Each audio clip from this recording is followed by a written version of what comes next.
Good evening and welcome back to the Space Shuttle Flight Control Room for one more guest commentator before we wrap up the planning shift of the STS-135 mission. This time we're actually talking with Bill Foster, who is with the GC or Ground Control Console, and he's coming in for his entry shift, correct? That's correct. All right. Well, thank you so much for taking some time to talk with us before you get started. Oh, it's my pleasure. Just coming in, parking in the parking lot a few minutes ago, it was really kind of odd pulling in and knowing this is the very last shift I'll ever do as a shuttle GC. I'm sure it's been an interesting night here on the planning shift as well. I bet it has. So we've talked with a couple of GCs already, but just give us a quick overview of what GC does. Yeah, from a high-level perspective, the GC is responsible for everything that goes on in the building and in the network that enables us to communicate with spacecraft. We like to say we're responsible from everything from TDRS to toilets, which you may have already heard before. But, I mean, that's the TDRS is our tracking and data relay satellites that comprises the space network that is our main communications link with the shuttle in the International Space Station. And the toilet reference just means anything in the building we're responsible for. Okay.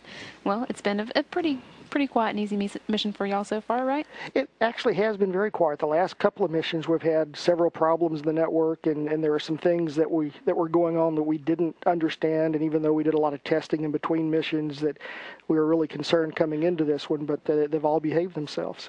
Well, so it's been very nice, very relaxed, and able to enjoy the experience. That's good. And it has been an experience worth enjoying, right? That's correct. How many of these have you done? Do you have a count? It's roughly 46, 47 ascent shifts. Wow. So and then I'm sure many other orbit shifts as well? Well, actually, I started back in 1980 as an engineer in the control center. Oh, okay. So I spent 17 years in engineering, and 10 of those really as a productive engineer, and then I moved into management, and near the end of that last 7 years in management, it sort of, this isn't fun. It's not what I really want to do, and fortunately the ground control position was in the same company that I worked with. Okay. And normally to become a front room controller in the GC position, you'd have to come up through the back room, but because I had several years of management experience and engineering experience in the MCC, they thought they could take a chance with me, which I'm not sure I would have done, but it seems to turn out okay, right? It's been like a kid in a candy store ever since. Yeah. So this was what you wanted to do then? Absolutely. I've enjoyed it. My first mission was STS-87 as an on-orbit. STS-95 was my first time working ascent, and I've worked every ascent and entry since then. Oh, well, that's quite a record. It's a lot of fun. And really what's neat about this place, as we sit here and you look around the room, and I wish the cameras could follow what I'm looking at, but there's things in the room that just represent the culture of what the mission control is. Tell us a little bit about them. Okay.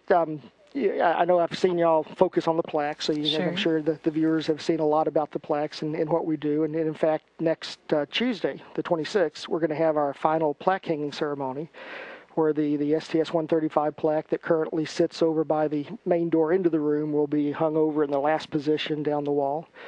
That's going to be a pretty interesting ceremony. I'm sure.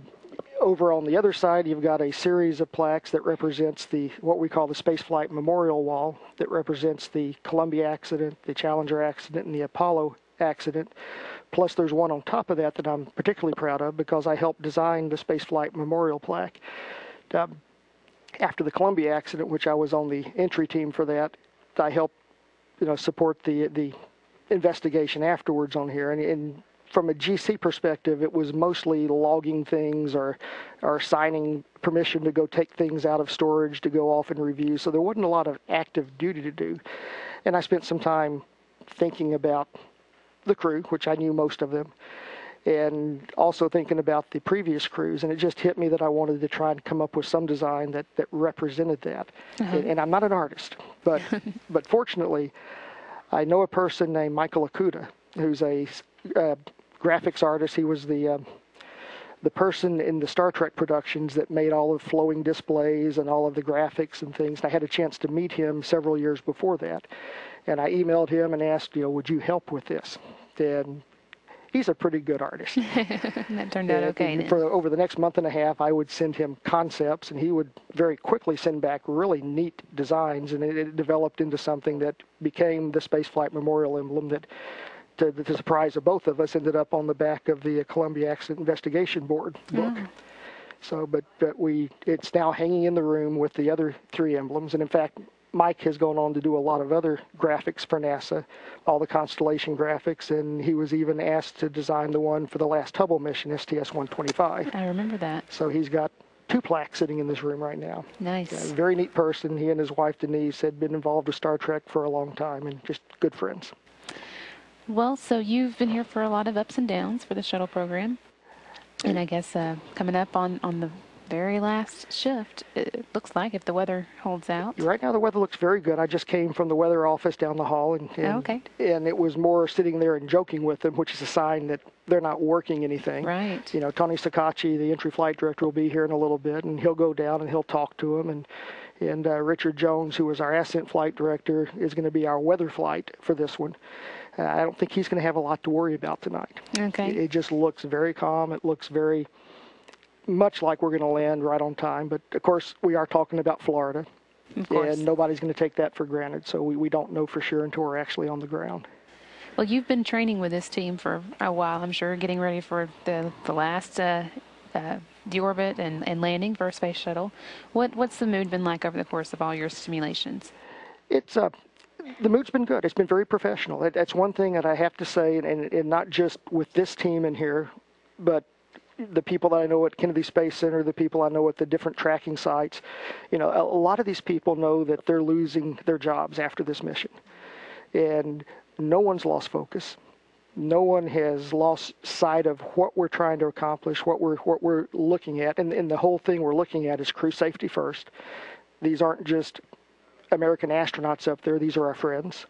These are people that we can walk down the hall and shake hands, and they know my name, I know their name. And we are responsible for getting them home safely. And whether you think your job is gone once the wheel stops or not.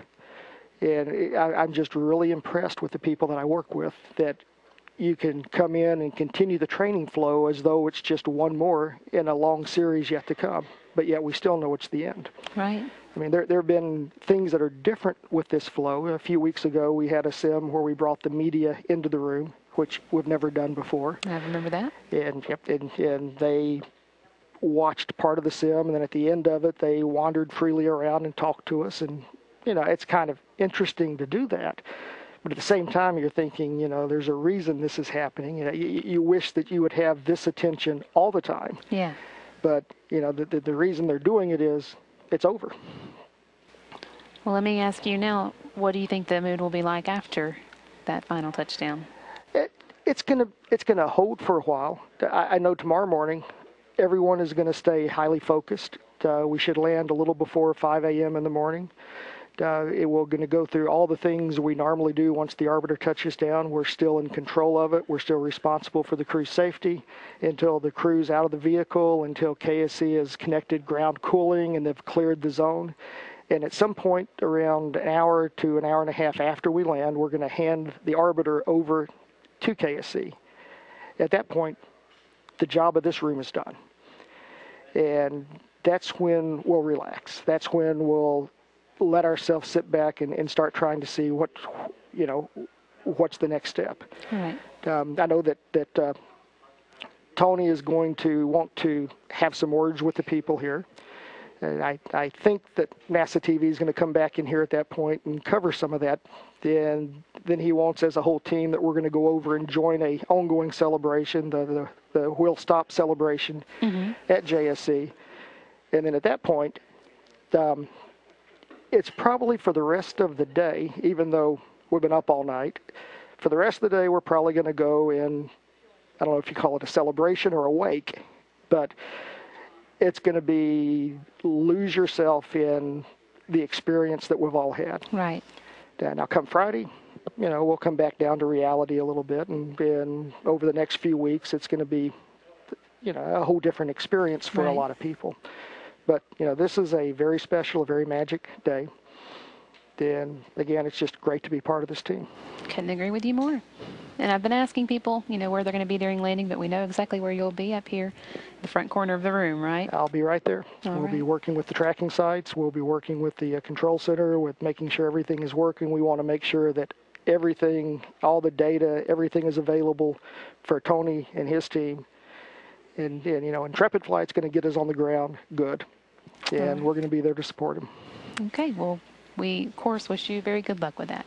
Thank you, Brandy. Thanks so much for coming and talking with us. We really appreciate it. My pleasure. Again, this was Bill Foster, GC, or Ground Control Officer here in the Space Shuttle Flight Control Room for the Entry Team, which is getting ready to come on and begin their shift, the last shift of the Space Shuttle Flight Program, if all goes well, with a landing coming up in 8 hours and 3 minutes. Go back now to live coverage on NASA TV, and this is Mission Control Houston. Hi, I'm Brian Jones. I'm Bill Foster. I'm Luke Greer. I'm Ubaldo Garcia. I'm Aaron Frith. We're the ground controllers on the final shuttle mission. And you're watching NASA TV.